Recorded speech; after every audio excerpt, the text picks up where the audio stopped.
Sa pong mapagpalang gabi sa lahat ng inaabot ng tinig na ito. Salamat sa Panginoon sa panibagong pagkakataon na Kanya pong pinagkaloob sa atin upang tayo'y muling magkasama-sama through live broadcast in FB. Salamat sa Diyos sapagkat muli tayo ay malaya na nakakapag-aral ng salita ng Diyos upang patuloy po natin na maunawa yung mga bagay na nais ng Diyos na lakaran ng bawat isa sa atin. Binabati natin yung ating mga kapatid na kasama natin ngayong gabi, saan man dako ng lugar sila naroon, Luzon, Visayas, Mindanao, at maging sa iba't ibang panig ng daigdig. Isa po mapagpalang araw sa inyong lahat. Ito po yung programa ng Kapihan sa Pastulan. Atin po itong naririnig every Wednesday night, 8 p.m. dito po sa atin sa Pilipinas at doon sa ating mga kapatid na nasa lugar po ng California. Ngayon po ay umaga sa kanila. Good morning sa ating mga kapatid dyan sa lugar ng Manteca, California. Kina Nanay Penny, kina Nanay Vicky, kina Ate Emily Quinto. At doon sa ating mga kapatid na still watching sa lugar po ng Canada, ng Winnipeg, kina Brother June. Binabati natin sila na isang mapagpalang umaga sapagkat umaga sa kanila ngayon. Still watching sa oras na ito ang ating mga kapatid dyan sa lugar ng Calaca, sina Brother Leo Mitante, at maging sa lugar ng Mindoro, si Ate Jocelyn Kaligdan, ang may bahay ng ating Kuya Romel. Sa pumapagpalang gabi sa inyong lahat, binabati natin yung ating mga kapatid, syempre, ang aking may bahay, at ang aking anak na si Roma, still watching. Maging doon sa ating mga kapatid na ngayon pa lamang ay nag-tune in, o maaaring pagkatapos ng ating live broadcast or mamaya, habang tayo ay ongoing sa ating pag-aaral, sa ating pakikinig ng salita ng Diyos, sapagat yung ating mga kapatid ay meron silang kapanabikan na nilalagay ang Diyos sa kanilang mga puso. Alam nyo, yan po yung isa sa pinakamahalaga sa buhay po ng isang mananampalataya. Ang isang napakaganda na nilalagay ng Diyos sa ating mga puso ay walang iba kundi yung magkaroon po tayo ng uhaw at gutom sa salita ng Diyos o sa katwiran ng Panginoon. Sapagat yun po yung sinasabi ng aklat ng Mateo, Kabanatang 5, Talatang 6. Mapalad ang mga nangauuhaw at nangagugutom sa katwiran, sapagat sila'y pupunuin. Maaring may mga tao na kung saan ay marami silang mga bagay na hinahanap sa buhay nila upang maranasan nila yung tinatawag nila na satisfaction. Alam nyo, you can never satisfied once na hindi mo nadama o naranasan yung uhaw at gutom sa katwiran ng Panginoon. Yun lamang po yung pamamaraan ng Diyos, sapagkat yun po yung sinasabi ng banal na kasulatan. Blessed are those who hunger and thirst for His righteousness, for they shall be satisfied. So you cannot experience real satisfaction unless na magkaroon po tayo ng uhaw at gutom sa katwiran ng Panginoon. Kaya nga, yan po yung malimit natin na binibigyan ng pansin sa tuwing tayo po ay nangangaral, tayo po ay nakatuon sa katwiran ng Panginoon or about the righteousness of God. Sapagkat yan po yung message na dala-dala ni Apostol Pablo. Ang sabi niya doon sa aklat ng Roma, Kabanatang 1, Talatang 16 hanggang 17, I am not ashamed of the gospel of Christ because it is the power of God. Napakaganda ng sinasabi ni Apostol Pablo na hindi niya ikinakahiya ang mabuting balita sapagkat yun ang kapangyarihan ng Panginoon. Una sa mga Hudyo, pangalawa sa mga Hintil. At higit sa lahat, meron siyang binanggit doon sa verse 17. Hindi kasi nagtatapos. Binigyan kasi ng linaw ni Apostol Pablo kung ano yung gospel na daladala niya. Mahalaga po yun, Yun po yung isa sa napaka-importante na dapat mabigyan natin ng diin o sa tuwing tayo ay nakikinig at nag-aaral ng salita ng Diyos. Sabi niya roon, for I am not ashamed of the gospel of Christ, for it is the power of God unto salvation to everyone that believeth, to the Jew first and also to the Greek or to the Gentiles. Pagdating sa 17, for therein is the righteousness of God revealed. So, doon sa ebanghelyo na hindi ikinakahiya ni Apostol Pablo, makikita natin kung ano yung nilalaman. Ang sabi doon, for therein the righteousness of God revealed.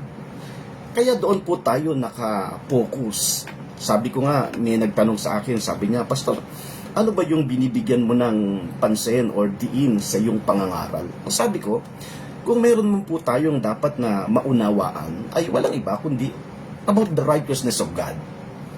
Yes, there is glory in the ministry of condemnation. Ito yung sinasabi natin. Meron naman talagang glory sa ministry of condemnation sapagkat yan ang sinabi ni Apostol Pablo sa kanyang sulat sa Korinto. Pero mas napaka-importante na makita natin yung ministry of righteousness. Much more glory. Yun ang sinasabi ng Bible. Much more glory. Yes, there is a ministry of condemnation. Kaya kapag ka ang pangangaral ay patungkol sa kasalanan, do's and don't, hindi naman natin maikakaila na merong panahon na talaga namang ganyan ng wave ng pangangaral. Yes, merong mga tao na ginagamit na kung saan ay hinihipo ang Panginoon, nakakakilala sa Panginoon. Pero, ang sabi ni Apostol Pablo, much more glory through the ministry of righteousness. Kaya sa huling panahon, napaka-importante na makita natin, ang binibigyan diin ngayon ay walang iba kundi ang katwiran ng Panginoon. Tandaan po natin, there is only one righteousness, and that is the righteousness of God. Ang sabi doon sa aklat ng Roma, kabanatang 10, kung atin pong bibigyan ng pansin, ang sabi po dito, bago tayo magpatuloy dito sa ating bibigyan ng diin sa ating pag-aaral ngayong gabi, in Romans chapter 10, verse 2, ang sabi doon, for I bear them record that they have a seal of God, but not according to knowledge. Pagdating sa verse 3, for they being ignorant of God's righteousness and going about to establish their own righteousness, and have not submitted themselves unto the righteousness of God. Nakakalungkot na makita natin, ang sabi doon, sila ay walang pagkaunawa sa katwiran ng Panginoon at sila ay nagtayo ng sarili nilang katwiran. Ang sabi doon, and going about to establish their own righteousness, have not submitted themselves unto the righteousness of God. So doon ay makikita natin na ang malungkot na katotohanan, ang dinadala ng isang turo ng reliyon ay walang iba kundi ikaw ay maging matuwid sa harap ng Diyos sa pamamagitan ng sarili mong kapamaraanan. Pero sinabi ng Biblia na ang katwiran ng Panginoon ay napaka-importante. Pagdating sa verse 4, ang sabi doon, for Christ is the end of the law for righteousness to everyone that believeth. Kaya kung ang inaakala ng iba, siya ay magiging matuwid sa pamamagitan ng kanyang pagsunod, hindi mangyayari yun. Kasi wala naman totoong nakasunod. Sa utos ng Diyos, walang ni isa na nakasunod maliban sa Panginoong Hesus. At yun po yung napakahalaga na binibigyan din ni Apostol Pablo. For Christ is the end of the law for righteousness. Kaya yung pong message natin ngayon ay patungkol yan sa katwiran ng Panginoon. Now, nung nakaraan ay nabigyan natin ng pansin dito sa ating pag-aaral patungkol doon sa tinatawag natin na Jesus preaching. Ano ba yung nilalaman ng pangangaral ng Panginoong Hesus? Ang sabi ko nga, sa unang bungad ng pangangaral ng Panginoong Hesus, makikita natin in the book of Matthew chapter 4 verse 17, malinaw yung sinasabi doon. Ang sabi doon, nung magpasimulang siya'y mangaral, meron siyang daladalang laman ng mensahe ng kanyang pangangaral. Anong sabi doon? In Matthew chapter 4 verse 17. Ang sabi doon, from the time Jesus began to preach and to say, repent for the kingdom of heaven is at hand. Makikita natin na nung panahon ng simulang mangaral ang Panginoong Hesus, ito yung sabi niya, the word repent. Ang binigyan natin ng pansin ay walang iba kundi the word repent. What is the word repentance or repent, Pastor? The word repent, pag tinignan natin, yan po yung tinatawag na metanoia or to change our mind, to change one's mind. Hindi po ito yung repentance na kung saan yung ikaw ay nakagawa ng mali, nakagawa ka ng kasalanan, then they say sorry doon sa tao na ginawaan mo ng mali.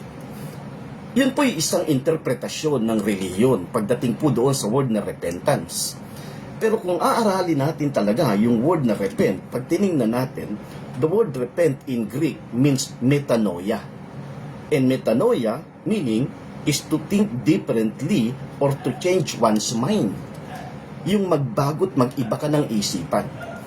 Kaya, dito sa pangangaral ng Panginoong Hesus, sabi nga natin, nabigyan natin ng pansin na halos lahat ng mga mangangaral, all preachers, having a different path of doctrines, but they all have one thing in common. At yun ay walang iba kundi patungkol sa kasalanan. O they preach about sin. Pero, tinignan natin kung meron nga bang pangangaral ng Panginoong Hesus sa kanyang public ministry, even nung siya'y naandito sa daigdig na ito, nang siya'y bumaba sa lupa, ang Panginoong Hesus, meron ka bang makikita na pangangaral na patungkol sa kasalanan? Binigyan niya ba ng diin yung patungkol sa kasalanan? Sinabihan niya ba ang tao na ikaw ay isang makasalanan? Alam nyo, ang gusto ko lang makita natin, yung nilalaman ng mensahe ng Panginoong Hesus. Mas binigyan niya ng bigat o ng diin ang walang iba kundi patungkol doon sa pangangailangan ng isang tao. Yun po yung isang bagay na makikita natin. Like for example, kung titingnan natin ang pangangaral niya in the book of Matthew chapter 6 verse 25 up to 34, Jesus was more concerned about the toiling of men more than anything else. Andoon lang focus ng Panginoong Hesus doon sa pagpapagal ng tao.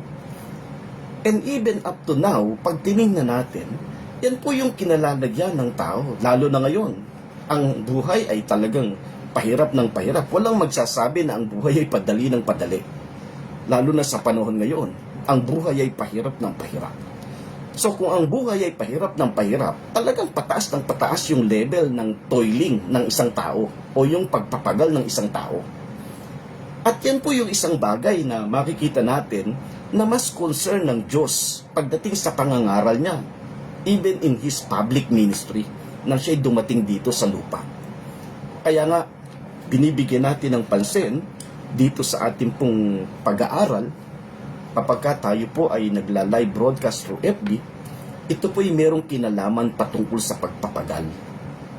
At sana ay nauunawaan at nasusundan ng ating mga kapatid doon sa ating mga nasa iba't ibang dako ng daigdig. Ito pong patungkol sa ating pinag-uusapan na may kinalaman sa pagpapagal o tinatawag na toiling sa wikang Ingles. Basahin po natin ang aklat ng Awit, kabanatang 118. Kung kayo po ay merong dalang banal na kasulatan, samahan po ninyo ako. Sa aklat po ng Awit, kabanatang 118, talatang 8, meron po dito na tinutukoy ang salmista.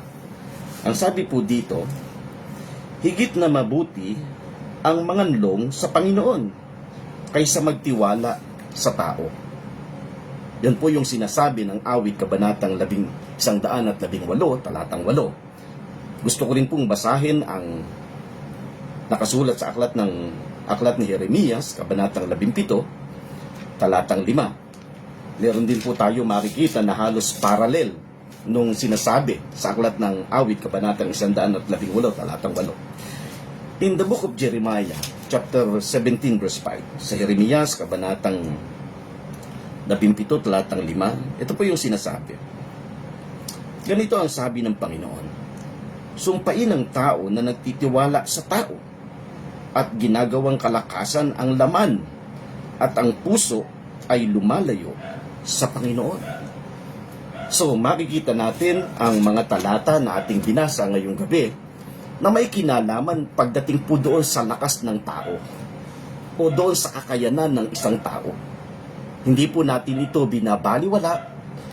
Huwag po nating mamimisinterpret na ang tao ay meron kang kakayanan, meron kang kapasidad. Pero sinasabi ng banal na kasulatan na hindi mo ito dapat pinangahawakan. Hindi mo ito dapat pinagmamalaki.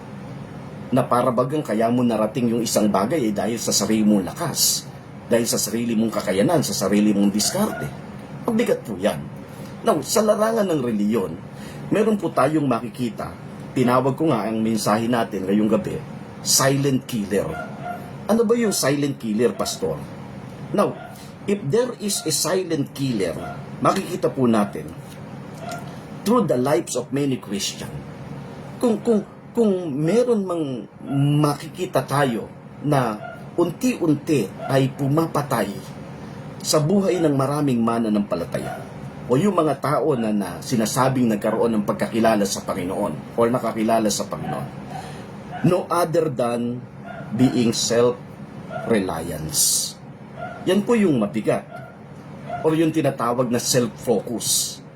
Alam nyo, ayaw ng Diyos na ang isang tao na nakakilala sa Kanya, yung isang mananampalataya, ikaw ay nakapokus lang sa iyong sarili o yung sa iyong sariling kakayanan.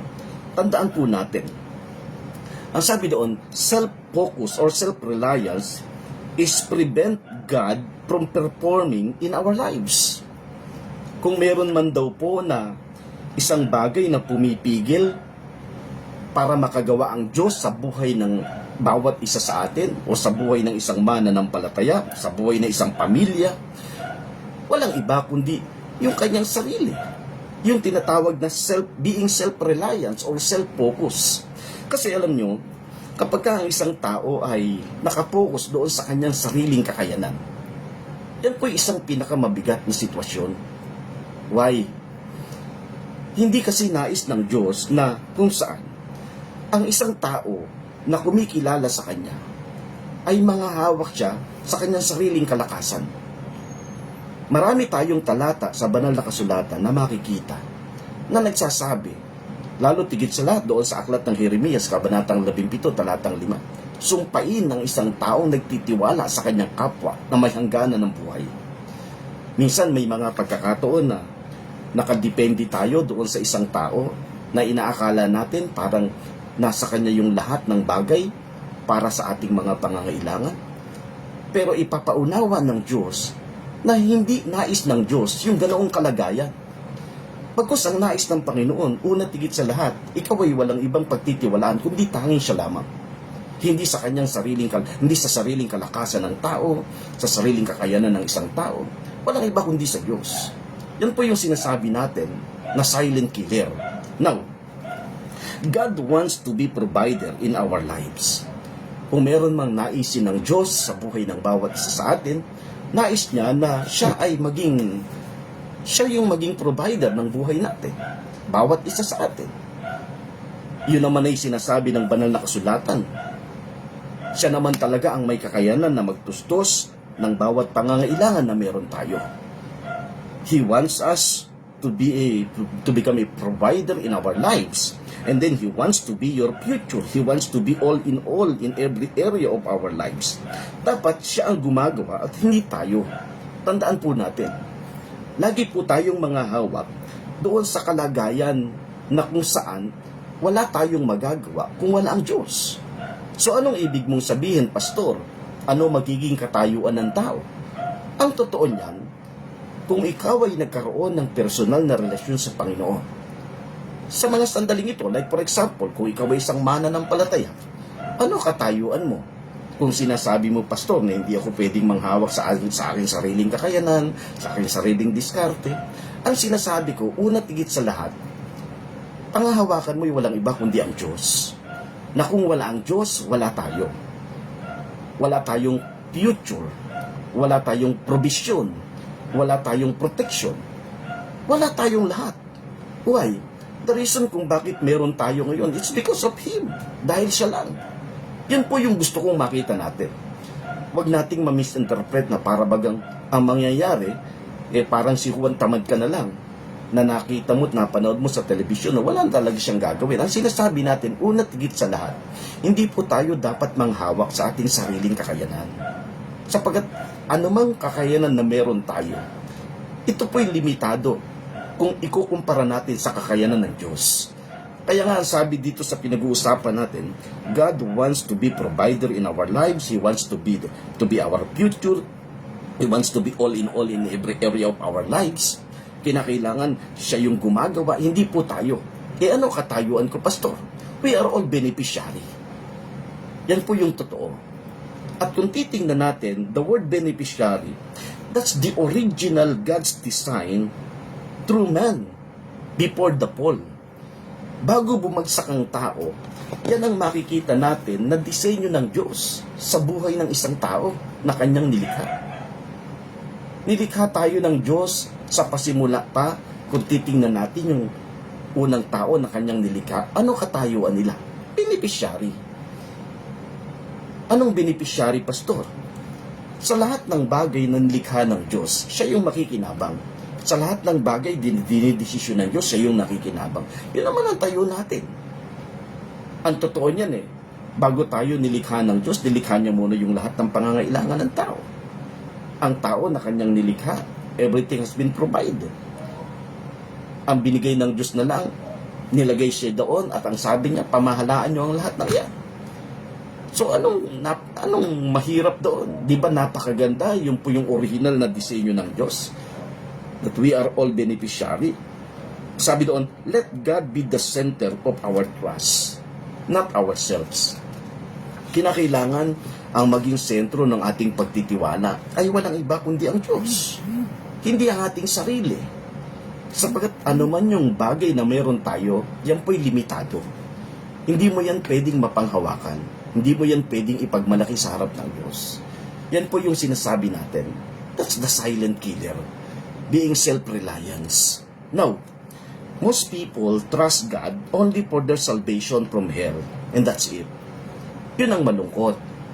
Maraming tao na nagtitiwala lang sa Panginoon patungkol doon sa kaligtasan sa impyerno. Kaya nga, kapag sinabing, paano mo pinagtitiwalaan ng Diyos? Nagtitiwala ako sa Diyos na kailanman hindi ako mapahamak. Nagtitiwala ako sa Panginoon na kailanman hindi ako mapunta ng impyerno. Yun, nagtitiwala siya doon. And then, some people trust God only when they are in trouble. Yung iba'y nagtitiwala sa Panginoon kapag siya'y naandoon sa mabigat na suliranin na kanyang kinakaharap. Kapag may mga iba't ibang klase ng trouble na pinagdadaanan sa kanyang buhay. Then, they trust God in times of emergency only. Yan po'y isang katotohanan na gusto ko lang mabuksan ng isipan ng bawat isa sa atin. Maraming tao na nagtitiwala patungkol sa Panginoon sa larangan ng ganyang sitwasyon. Yung ikaw ay takot na mapunta ng impyerno, and then kapag ikaw ay merong trouble na kinakaharap sa buhay mo, and then kapag merong emergency sa buhay mo, dyan natututo ka magtiwala sa Panginoon. But being self-reliance makes you trust your own self-effort. Pagka sinabi nating self-reliance, ikaw ay nagtitiwala sa iyong sariling kakayanan. Like for example, kung titingnan natin sa banal na kasulatan, marami tayo mga istorya na makikita dyan. Like Luke chapter 12 verse 16 up to 20. Yan po'y istorya ng mayamang hangal. Hindi ba pinagtiwalaan niya yung kanyang yaman? And then sabi niya, wala na siyang makita na paglalagyan. And then, ang ginawa niya ay talagang, kasi nanghawak siya doon sa kanyang sariling kakayanan na meron siya. Alam niyo, mabigat yung bagay na yun. Hindi yun gusto ng Diyos. Now, in Psalm chapter 49, verse 6 up to 20, pagka tinignan natin, meron tayong makikita dyan, sabi doon, this psalm says folly of trusting oneself end up in decay and death. Pag binasa natin yung Psalm chapter 49, verse 6 up to 20, yan, makikita natin yan, yung mga talata na yan. Hindi na natin babasahin sapagkat medyo mahaba. Now, self-sufficiency leads to self-trust, which eventually leads to death. Yun po yung malungkot, na kapag ikaw ay nanghawak doon sa sarili mong kakayanan, ito po ay maglilid doon sa self-trust, then which eventually leads to death. Ang tanong, pastor, bakit maraming mga tao na nahuhook doon sa tinatawag natin na being self-reliance? Kasi talagang kapag tinignan natin yung bagay na yan, sa Christian world, halos ay laging merong ambag yung tao na makikita tayo. At maraming mga grupo na kung saan magpahanggang ngayon pinagtatalunan yung bagay na yan. Yan ang gusto kong masagot natin. Why many people having a self-reliance? Now, tingnan po ninyong maigi. Meron tayong isang bagay na mapapansin. kung bakit maraming mga mananampalataya na dumadating siya doon sa isang sitwasyon na nahuhuk siya dito, na nagtitiwala lagi siya doon sa kanyang sariling kakayanan. Anong ibig mong sabihin, Pastor? Kasi una, kung aaminin natin ang katotohanan, marami sa atin, nung ikaw ay naging mananampalataya, dumating ka doon sa isang sitwasyon na kung saan ay merong ginamit ang Diyos na kung saan ay pinakilala sa iyo ang Panginoon. Yun po yung common, ha? Yun yung common na nangyayari. Merong ginamit ang Panginoon na isang tao na kung saan ay naunawaan mo, pinatanggap ka sa Panginoon, then nilid ka sa prayer. Makikita natin na yun ang common na pamamaraan na nangyari kung bakit tayo ay nagkaroon ng personal na relasyon sa Diyos. So, kapag ka doon sa bagay na yon, meron itong napakalaki na i-contribute sa buhay ng bawat isa sa atin. Kung bakit sa sitwasyon ng maraming ngayon na mananampalataya, nahuhuk sila doon yung pagiging self-reliance. Anong ibig mong sabihin, Pastor? Tingnan niyo pong maigi. Kasi namula tayo na laging merong kinalaman or involvement lagi ang tao. Yun po yung isang katotohanan eh. Namula tayo na parang laging merong involvement ang tao. During their conversion, nung ikaw ay nakakilala sa Panginoon. And then sasabihin ng isang tao na, alam mo kaya nakakilala sa Panginoon yan kasi ako ginamit ng Panginoon sa kanya. And then, ikaw naman, bilang isang tao na nakakilala sa Panginoon, may ginamit ang Diyos sa iyo. Ikaw naman ay nagmimithi din na kung saan marami ka pang maipakilala. Maipakilala mo ang Diyos sa kanila. Hindi naman natin nakikitang masama, wala naman tayo nakikitang mali sa bagay na yon. Pero tandaan po natin, kahit wala yung tulong natin, kung ang isang tao ay may pagkapili ang Diyos sa kanya, dadating talaga yung tamang panahon na siya'y kikilala sa Diyos. Kahit wala yung tulong ng isang tao. Anong ibig mong sabihin, Pastor? Even doon sa sitwasyon na meron siya. Kapag ka meron kang sitwasyon na kinakaharap, pwedeng gamitin ng Diyos ang sitwasyon para mabuksan ang isipan mo at maunawaan mo na kung wala nga ang tulong ng Diyos, wala kang magagawa. Hindi yung parabagang lagi na lang tayo nakadepende na kung saan dapat merong ginagamit ang Diyos na tao. Hindi ko po yun binabaliwala. Pero ang problema noon, kapag ka hindi tayo nakawala doon sa bagay na yon, yun po yung merong napakalaking contribution para dumating tayo doon sa point na maging self-reliance lagi tayo. Yan ang sinasabi natin. Nakadepende ka lagi, umaasa ka lagi doon sa iyong sariling kakayanan, sa iyong sariling pamamaraan. Dahil yun ay merong napakalaking contribution na nakuha mo nung time na ikaw ay na-convert. Ang sinasabi natin, kinakailangan dumating tayo doon sa point na kung saan lagi nating titingnan ang Diyos ang lahat ng gumawa sa buhay ng bawat isa sa atin. Now, believers' self-sufficiency in everything. They trust in themselves when it comes to achievement in life. Being provider for their family. Being worldly or worldliness.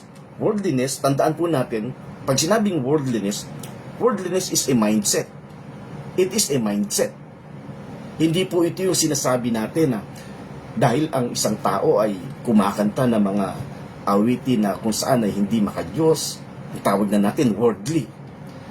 Kapag yung isang tao ay gumagawa ng isang bagay, ang tawag natin worldly.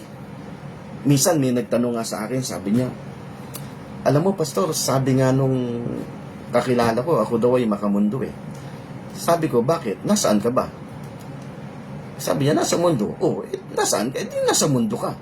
Ang sinasabi kasi natin, parang dumadating doon sa point na parang holier than thou. Masyadong holy yung tingin. Very spiritual ang dating. Tandaan po natin, wala po tayong kakayanan para tayo ay maging malinis sa harap ng Diyos in our own effort. No. Kahit anong gawin mo, wala kang kakayanan. Yung sabihin mo, lilinisin mo yung sarili mo, hindi po totoo yun. Ang totoo niyan, ang naglilinis sa buhay ng bawat isa sa atin ay walang iba kundi ang kanyang mga salita. But in our own self-effort, wala pong kakayanan ng isang tao. Yan po yung totoo. Kaya nga yung tinatawag natin na silent killer, that is self-reliance or self-focus, mabigat po yung bagay na yan. So worldliness is a mindset. The world, example, the world says, if you want to success in life, you have to be productive. You have to be smart. You have to be educated. You have aggressive. Must have a strong self-confidence. Yan ang sinasabi natin na mindset. So, kapag ka ang isang tao ay ganyan ang laman ng isipan, kahit yan ay nasa loob ng simbahan, asahan mo, andyan ang self-reliance or self-focus. Yun ang mabigat. Eh siguro kung papansinin natin, napakadaming mga mananampalataya o napakadami tayong makikita ng mga tao na ganyan ang kalagayan. Nasa loob ng simbahan pero makikita natin masyadong napakataas ng tingin sa kanyang sarili. Masyado siyang nangahawak doon sa kanyang sariling kakayanan, doon sa laman ng kanyang isipan. Alam nyo, hindi natin binabaliwala yung mga bagay na yan. Batang sinasabi natin, kung hindi po tayo magiging aware, sa bagay na yan, that's the silent killer inside the church. Sa loob ng iglesia. Na kung saan, kahit na ikaw ay nasa loob ng iglesia, kahit na ikaw ay involved, pero masyado mo pinangahawakan yung kakayanan na meron ka, masyado mong pinangahawakan yung galing mo, masyado mong pinangahawakan yung kakayanan mo na kung saan ay once na ikaw ay nagbahagi ng salita ng Diyos, then maraming tao yung kikilala at tatanggap sa Panginoon. Tandaan po natin, lahat po ng yan ay biyaya at galaw ng Diyos sa buhay ng bawat isa sa atin. Kasi yan ay may kaugnayan eh. Saan? Dito sa tinatawag natin na pagpapagal, may kaugnayan lahat yan. The world was molded on the principle of, tingnan nyo pong maigi, saan tayo dinadala ng daigdig na ito? Sabi doon, the world was molded on the principle of self-confidence, hard work, and then self-sufficiency. Yan.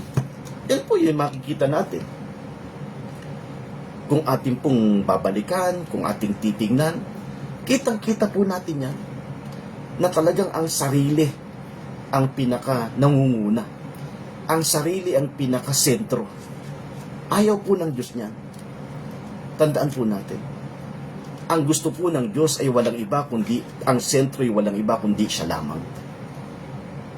Pagka pinag-aralan natin, even in Old Testament, saan ba nakasentro ang bayan ng Diyos na pinili niya?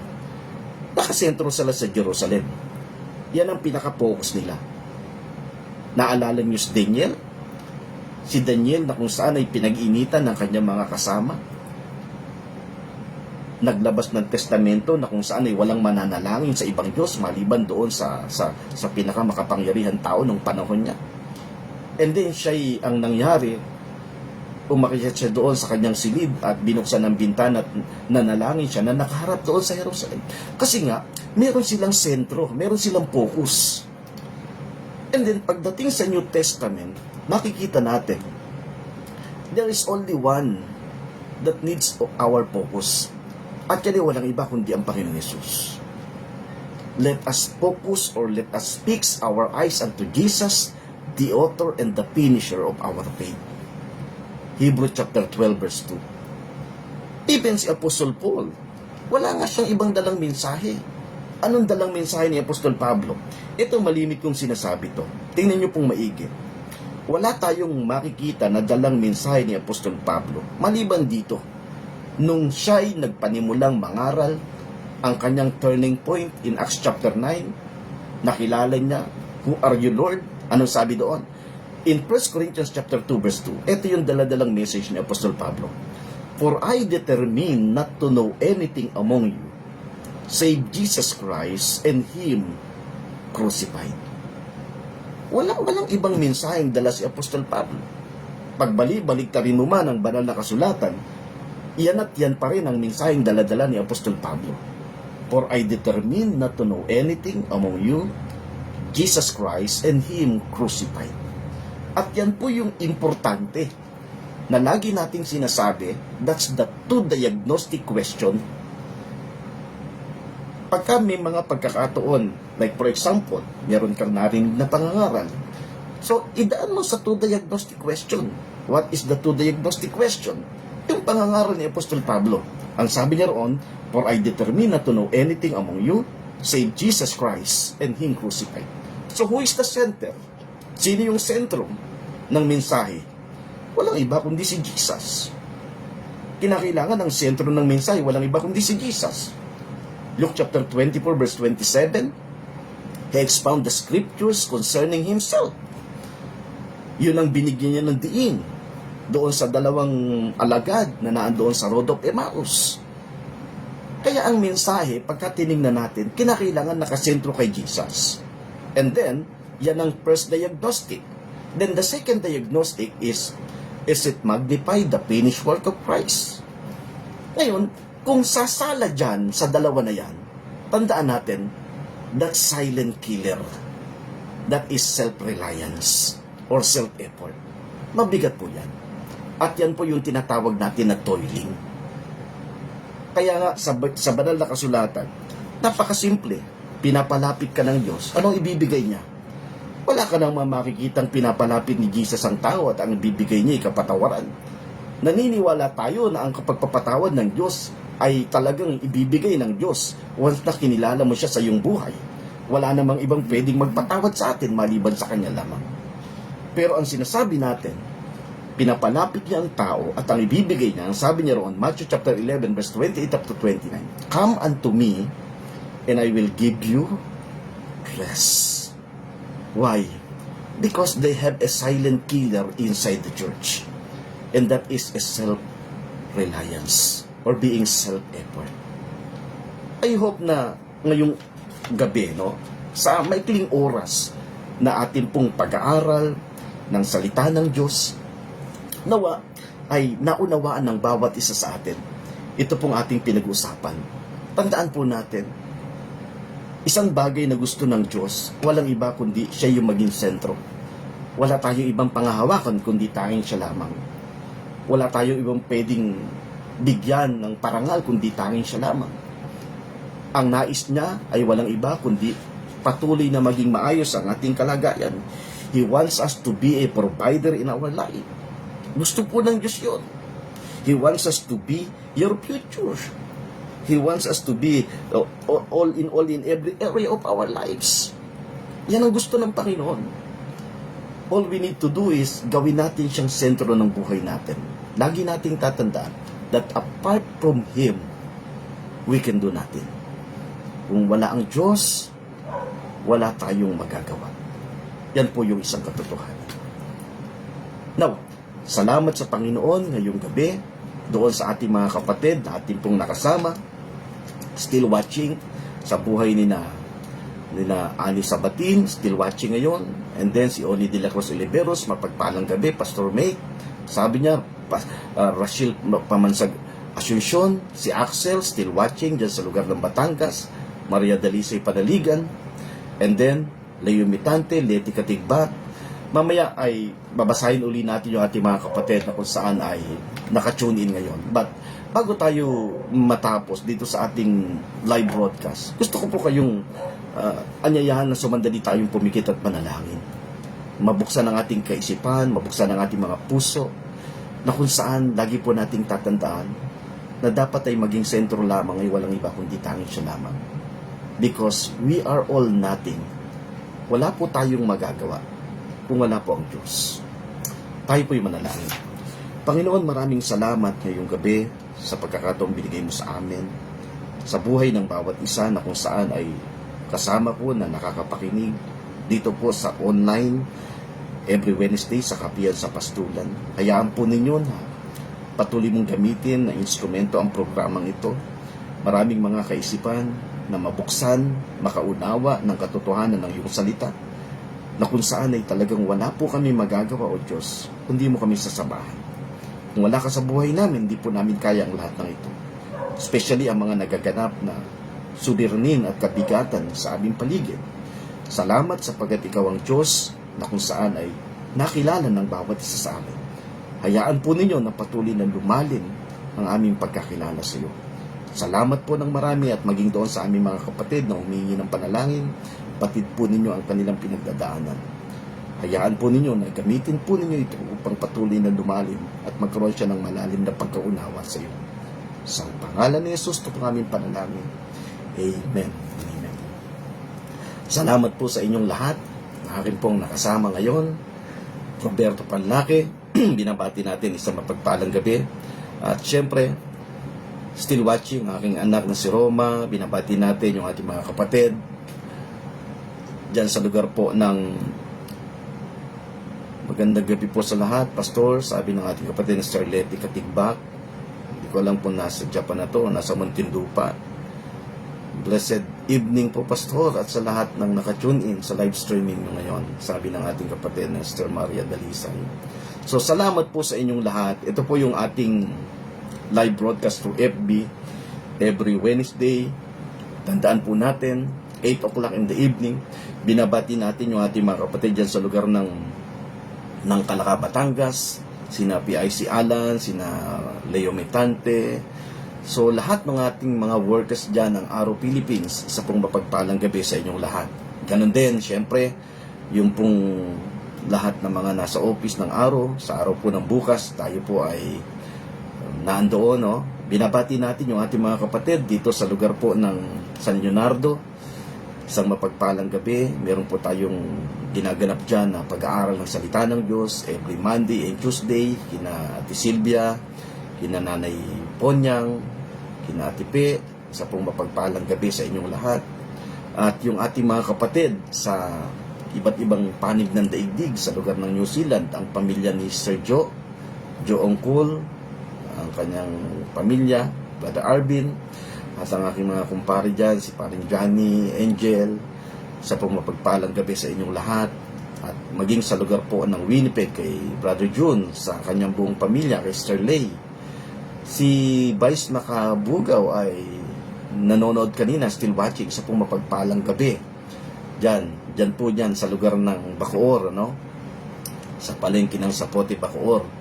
Isa pong mapagpalang gabi doon sa ating mga kapatid na hindi man natin mabanggit ang kanilang pangalan, baka meron tayo nakalimutan. Yung pong ating mga kapatid dyan sa lugar ng Manteca, California, sina Nanay Penny, sina Ate Emily Quinto, sina Ate Judith, sina Kuya Bonnie, maging sina Nanay Vicky, isa pong mapagpalang araw sa inyong lahat. Lahat po ng mga inaabot ng tinig na ito, kung kayo po'y merong panahon at may mga katanungan, i-message nyo lamang po ako. At hayaan po ninyo at bibigyan po natin yan ng mas maliwanag na kasagutan sapagkat napakalimitado po ng social media.